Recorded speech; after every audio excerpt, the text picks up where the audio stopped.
Seja muito bem-vinda, seja muito bem-vindo ao canal No Horizonte da Fé Católica. Eu sou o professor Jair Luiz Reis. Hoje nós vamos focar em dois títulos: Jesus Cristo e Filho de Deus. O objetivo aqui do canal é ajudar você a aprofundar a sua fé. E também eu peço a sua inscrição no canal No Horizonte da Fé Católica. Convido vocês para a reflexão sobre os títulos Jesus Cristo e Filho de Deus. Para isso eu vou tomar como referência o Evangelho de São Marcos. Então a consciência messiânica em Jesus Cristo é algo que perpassa todos os evangelhos e não poderia ser diferente no primeiro evangelho, cronologicamente falando, porque Marcos é o primeiro evangelho que surgiu.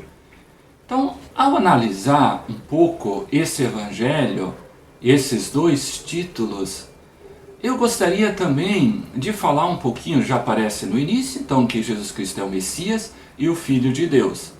Já adiantamos que o grande problema vai estar em torno da filiação divina.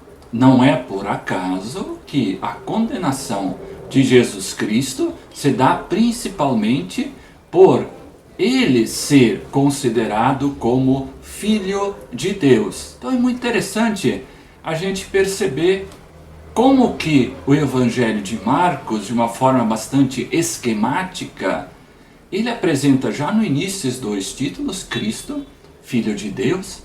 Aí eu gostaria de retomar um texto aqui no Evangelho, permita-me ver na Sagrada Escritura.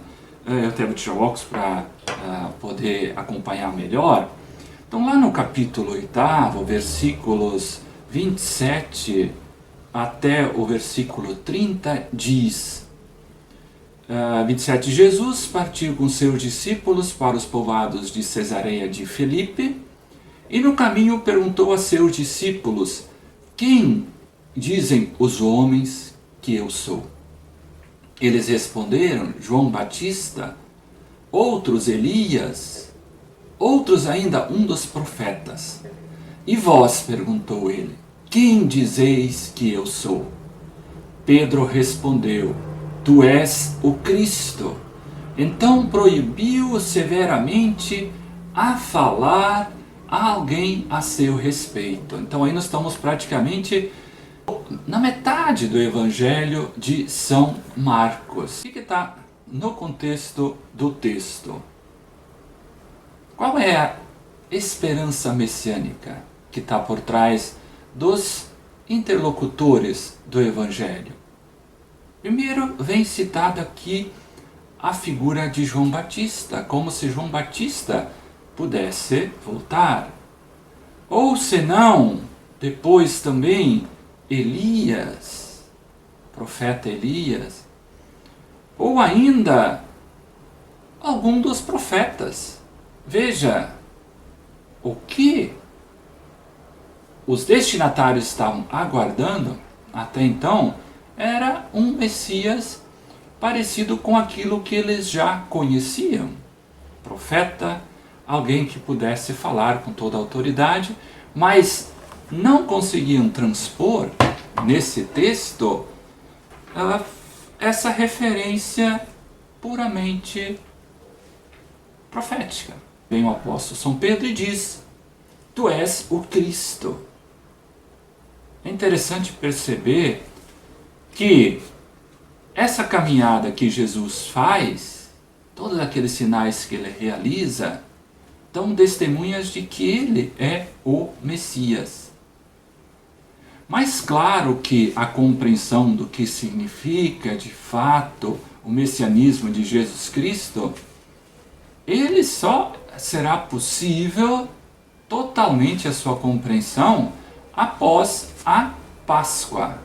Lá no capítulo 15 do Evangelho de Marcos, também nós temos a compreensão de Jesus Cristo como rei.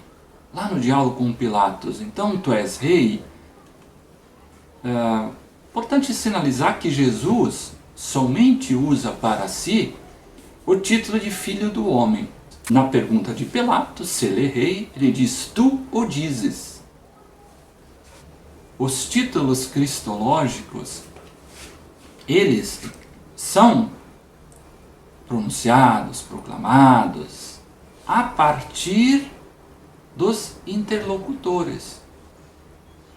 No meio do Evangelho de Marcos, nós falamos da centralidade dos apóstolos, e depois nós temos Pedro, que diz: tu és o Cristo. No Evangelho de Mateus, nós temos a compreensão: tu és o Cristo, o Filho do Deus vivo. É outra variante desta compreensão.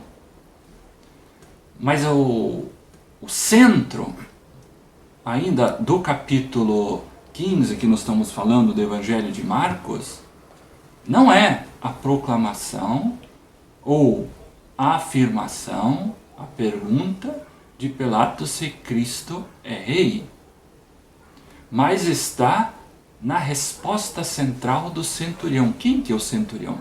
O centurião é alguém que não crê. É isso que eu gostaria de retomar com vocês. A resposta do centurião. Nós estamos aí no Evangelho de Marcos, capítulo 15, aí nós vamos para o versículo 39. Diz o texto: o centurião, que se achava bem de frente dele, está falando no contexto já da morte, da crucifixão, estava bem de frente dele, vendo que havia expirado, Jesus já morto, desse modo disse: verdadeiramente este homem era filho de Deus. Então, a partir do testemunho e da boca de alguém que até então não tinha fé, ao ver esse ato extremo da crucifixão, chegou a essa confissão acerca da filiação divina de Jesus Cristo. Então ele diz: verdadeiramente este era o Filho de Deus. É curioso a gente perceber que os demais títulos no Evangelho são importantes, são centrais, claro que são. Filho de Davi também, retomando a dinastia davídica, mas será sobretudo a questão da filiação divina que trará profundos problemas para Jesus Cristo.